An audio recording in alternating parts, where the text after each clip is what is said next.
It's our pleasure to welcome now Brad White, Executive Director of the Mississippi Department of Transportation. Mr. Executive Director, always good to see you, sir. Thanks for coming in. Always being with you. Yeah. Good so, it's been quite an interesting session. We've been breaking it down. What's out there before we even get to the tax bill and how that might affect the flow of funds to the Department of Transportation? What else has been going on in your world from the legislative perspective? Well, from the legislative perspective, we're just trying to get a budget, and a lot of that is making sure our appropriations bill, since we are a special fund agency, doesn't have any type of restrictions within it that would negatively impact how we implement that federal program. Okay. So basically having a clean appropriations bill. In years past, when they've had a transfer bill or a projects bill, there's normally a lot of infrastructure types projects that are in that come to our budget. So we'll wait and see if that happens, and if so, what would that look like? And then beyond that, everything else we were focusing on has been trying to get a modernization, if you will, of our funding model. And this House Bill 1 had a component, as you know, that dealt with the fuel tax. And so when I guess the decision was made by leadership to move to a more consumption-based model, that became the conversation. So now we're trying to look and see, assuming the governor signs HB 1 into law, what that would look like for us, as it begins going in. The one thing that I can assure everybody of, because we helped with the language that was in both of those bills, is it's written to make sure that every penny that's collected, regardless of who's at the helm of the Department of Transportation, all of that funds is tied back to our 3-year plan, which is just a list of projects that we do around the state. Okay. So I do think that there will be the level of transparency and responsibleness that the people have expected from the Department of Transportation in a way that hopefully had a lot to do with why the legislature was willing to help us acquire more funding so that we could get more work done and improve our infrastructure. So let's talk about what the bill HB 1, as you mentioned, it's now poised for the governor to sign. It includes an additional excise tax of 9 cents per gallon that would be imposed in equal 3 cents per gallon increments over 3 years. And I can't recall, Brad, is that go into effect in 26? It begins in 26, right? It begins in 26. The first year, the total increase for FY26 is expected to be somewhere in the neighborhood of $71.25 million. That would be split between the Department of Transportation and state aid. That's another part that, MDOT gets a lot of the attention on this, but the Office of State Aid is housed within the Office of the Governor, and that is a program that Harry Lee James does a really good job of administering throughout the state with all the 82 counties. And so it did a couple of things for them. It gives them more revenue, but it also raised the floor for state aid, so county boards of supervisors have more obligation authority at the beginning of their term, which will help them get the money to the projects and get everything underway sooner.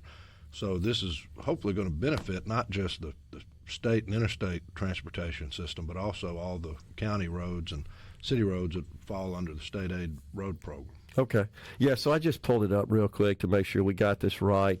The 3 cents per gallon increase is actually based on our fiscal year, and so it looks like it goes into effect July 1 of this year. And then the subsequent years, July 1, 26, another 3 cents, and then July 1, 27, another 3 cents. So fully implemented in for the entire year in 2028 for half the year. You would pay 6 cents a gallon in 27 and 9 cents a gallon for the back half of 27. Right. That's the way it looks. Fiscal year. Yeah. And that would generate, when fully implemented, a little better than $200 million, all for roads and bridges around the state. So, that's a positive thing, especially if we're able to get that all put on projects, which we're committed to doing. So just thinking through the math real quick, Brad, the original House bill, as you know, HB 1, would have imposed a 5% sales tax on the purchase of fuel, but it would remove the diversion from the lottery corporation of $80 million a year to the Department of Transportation, replacing that with a $100 million diversion to the public employees retirement system. So you would the Department of Transportation would lose that $80 million, but it would pick up what the additional revenue would be generated by the sales tax increase. Right, and you'll recall what the House did when the Senate bill was first sent to them. They struck the language out, put the original language of House Bill 1 in it with some tweaks, and one of those tweaks were that they did away with the 5% sales tax and put in there a 15 cents That's right. fuel tax, which is about equal money. Yeah. And so if you're talking about that level of money, you're netting enough to where losing the $80 million lottery is not quite as big of a hit on our budget. I got you. Hopefully we will maintain the lottery after receiving this, because if we're getting in the neighborhood the first year, I think we're expected to get about $50 million. If we were to lose the lottery there, it's a net cut to about us. $30 million. So I'm expecting us to be able to maintain the use of lottery funds for transportation, because it's important, because the lottery money does not go through our federal program since it's purely state funds, and we're able to dedicate 100% of those to two-lane highways. Okay. So if we were to lose the lottery money as of July 1 of 2026, you've got about 49 projects in 32 counties that we would terminate over the next couple of years. Okay. So hopefully we'll be able to continue to keep that 9 cents. While it's a huge jump, taking $80 million from it would be a more noticeable hit than what was in the original House. Well, I mean, certainly doesn't look like that's going to happen now, because this bill doesn't have any such language in it, and I think it's headed to the governor. He's going to sign it. Right, not through this. No, the other Senate bill, extra. 3095, is still alive, and I know they'll be talking through that. I don't know what the likelihood of anything happening there. Makes sense, But we've got a lot of really good leaders that are very much pro-transportation, so long as the money's being spent responsibly, and I feel like we've been able to illustrate to them that the department can be trusted with the resources to do what the taxpayers expect us to do. And it looks like this is going to probably be one of the more pro-transportation sessions we've ever had. Help our folks understand, Brad, your sources of revenue, the breakdown between the total amount of your budget and then the breakdown from Fed and state. Right. We've got about 52% of our budget is federal funds, and that's primarily all fuel tax, federal fuel tax. It's associated to us. The rest of our money that we try to get from the state, is the bulk of which will be fuel tax, especially with this increase in that.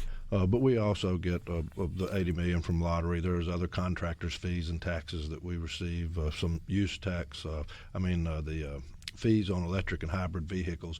Yeah. All of that, in comparison to the other streams that fund our budget, are very, very minimal. The bulk of it is all special fund fuel tax money, with over half of it being federal. Okay. And so we have to spend the state resources first in order to draw down the federal money. It's not a given that federal money is available to us. But we've got a really talented staff that do a good job of playing the shell game to make sure we're maximizing our state funds in a way that allows us to pull down 100% of the federal money that would be available to us. And so this will just be more tools in our toolbox for us to continue doing that. Do you have any concerns, Brad, given the propensity for the federal government these days to really slash budgets across the board, it appears? Do you have some concerns about possibly losing federal funding for DOT purposes? Not really, not through our federal program. The Congress has always, really, regardless of who was in control, of been in favor of funding the Federal Highway Administration at a level that would allow them to take care of all the partners in all the 50 states and territories. Now, there may be some attention given to looking at the way earmarks are used, or either potential discretionary grants that are given out through the federal government, that federal dollars that's kind of outside the program. Those kind of change with administrations and Congresses as time goes on, so I don't know what that would look like. We're in the fourth year of this reauthorization of federal highway, so Congress will begin, I would expect, some point this year, in the EPW committee, which Senator Wicker's a ranking member on, having that conversation. So I would expect for us to know a little more about what that would be like. But traditionally, the Federal Highway Administration is going to be made whole, because there's a lot more certainty in how that money's spent on the existing system around the country. Okay. All right. Well, if you can hang around, we keep talking some more. We got Brad White, Executive Director of the Mississippi Department of Transportation, live with Brad White, Executive Director of the Mississippi Department of Transportation. One other thing to cover with respect to revenues and this increase in the excise tax is that after the 9 cents is implemented per gallon over 3 years, then we have a provision right in the bill that would further adjust that based it did on have an index factor that was capped. So I mean, it's not a pure index. I think it's something like capped at 1 cent every other year. Seems like that's that would right. Be a potential. Yeah. In today's dollars, 1 cent generates about $23.5 million from fuel tax, and we share that with state aid. This other component that I think I failed to mention is there's about a few percent of this new fuel tax money that will go to the Strategic Multimodal Fund, which is used to help leverage federal dollars for waterports, airports, rail line, public transit, and other modes of transportation as well. So this was a truly all-encompassing transportation feature that went a little bit further than what we've normally done with fuel tax. And is it true, Brad, that most states have this sort of regulations in place, or these sort of provisions in place is a better way to put it? It's not a regulation that adjusts their excise tax? Many do, right? I may be based wrong on about inflation, this, but I think most of the language the Senate put in this House Bill 1 that deals with index factor was taken from the Alabama model of what they do at their DOT. Yeah, it's based on I'm looking at it now, I found it, the National Highway Construction Cost Index, the NHCCI as it is known, issued by the U.S. Federal Highway Administration. Right. For the lagging, trailing 12-month period, based on that, it's adjusted our excise tax rate not to exceed a 1 cent increase in any given year, as you pointed out. And that was one of the, as good as the 1987 four-lane program was, that was one of the things that was left out of it, that and was the main cause of why the funding model for the Mississippi Department of Transportation, unlike a lot of the other states, kind of started falling behind. Yeah. Because as the cost of doing business went up, everything else, the level of funding stayed the same. Yeah. And I know you guys have been busy. You got lots of projects across the state. But before you start talking about that, which we definitely want to get to, just share with the folks what has happened with respect to, in the last few years, the cost of road construction and maintenance. Oh, gosh. I mean, the cost of asphalt, cost of labor, other materials that are used in the aggregate all goes up. Another factor that we've experienced with price is competition in certain areas of the state, particularly in paving. There may not be the competition that you need that helps drive down the cost normally. But we would have, on average, about $350 million a year that we were putting into paving. And every year that the cost would go up, you would see the number of projects we were able to put that money on go down. Okay. And so it became obvious that something was going to have to be done to adjust that, because we also are graded by the feds on how well we're spending money to rehabilitate and maintain the existing investment that the taxpayers have. And so as the number of projects we were able to award for rehabilitation went down, the number of poor highways started going up, particularly in rural areas. And there was going to be a point in the future that if that percentage would have reached a certain level, there would have been a conversation much like we had back in 2017 about the local bridges, where the Fed said, look, if you're not going to take care of your investment, we're not going to give you our money to work on this. Yeah. So this was a very needed thing, but the funding model had not been adjusted since 1987. And it doesn't take a rocket scientist to know that everything costs more today than what it did in 1987. And beyond that, the need that we had to have it in a recurring fashion.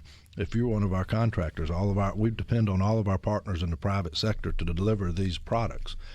Well, if they couldn't see our budget and know that this money was coming on an annual basis, that they could depend on it to have the work to do it, then they weren't going to go out and get a $2 million crane on a note that they didn't know they would have the work to pay the note off. Sure. So it wasn't just important that we had the extra funding to take care of the taxpayer system in a more efficient and better way, but we needed it in a way that where all of our partners could have the confidence that the work was going to continue in a way that would allow them to build up and hire the people and purchase the equipment and do the things necessary to deliver it in a timely and efficient manner as well.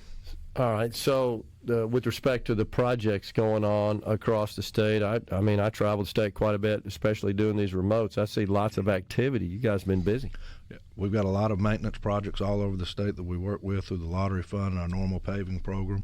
A few years ago, the Commission was able to restart the capacity construction program, which, as you know, are the large projects that are adding lanes or efficiency to the system, whether that be a bypass or turning the 2 lanes into 4 lanes.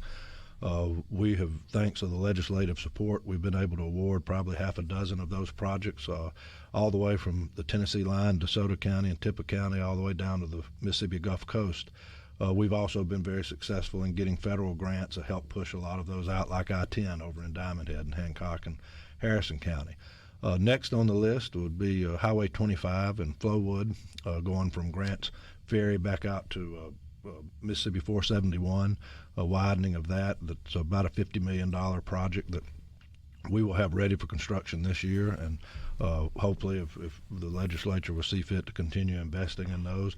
Right on the heels of that one would be I-55 in Madison County. That's where the county is building a road that crosses the interstate, and we will build approaches to that bridge, making it an interchange there between Gluckstadt and Madison. But before we could build an interchange there, the Federal Highway Administration is mandating that we widen the interstate and add some lanes there. So that'll be a pretty significant, about $150 million project that will be coming close to construction ready here in the next few months that we'll be doing. And from there, there's areas all over the state that we're behind on because this program, due to lack of funds, had been paused, for lack of a better way to put it, by previous commissions in the past. And so what the legislature has done this year, even though a lot of that money is going to go to trying to allow us to catch up on the maintenance of the system, by having it there, we're not going to have to rob Peter to pay Paul, so it'll allow this capacity program to stay alive, and hopefully we'll continue to get the one-time investments that go into the construction of those projects to bring them about and make it easier for people to travel around the state, for businesses to get their goods in and out of the state as well as their people, and do all the things necessary to have a strong and vibrant economy. We're talking to Brad White, Executive Director of the Mississippi Department of Transportation. Brad, are there data sets available that show the cost of construction per mile by state? Yeah, we've got that. I'm not sure if it's on our website or not, but it can be. I mean, it's easily accessible. Yeah. So how do we rank? And it changes. I mean, it depends on where you're going. I mean, again, competition among the companies. If you get an area of the state that's got more than one paving company, you get a better price on your project than an area that's got one. I mean, we've got times that we only award a project if it goes less than 10% over that original state estimate. And so there are times that we've had situations where you get a single bidder that's over that 10%, and we are not able to continue pushing the project out. So you've got that type of situation that's a factor as well. But by and large, I think we rank very close as far as cost as a lot of the states, at least surrounding us. It's just that we have not been as quick to act in addressing the funding issue as those states. Yeah. You go to a state of Texas, you see a lot of work, but they're not hurting for money because they can provide a lot of their funds through the gas and oil industry, that was very large over there. And then you've got places like Tennessee and Arkansas and Alabama that have adjusted their funding models, in the past, and they kind of got a jump start on what they do. But by and large, I think we're very close to all of those in this southern region. Yeah.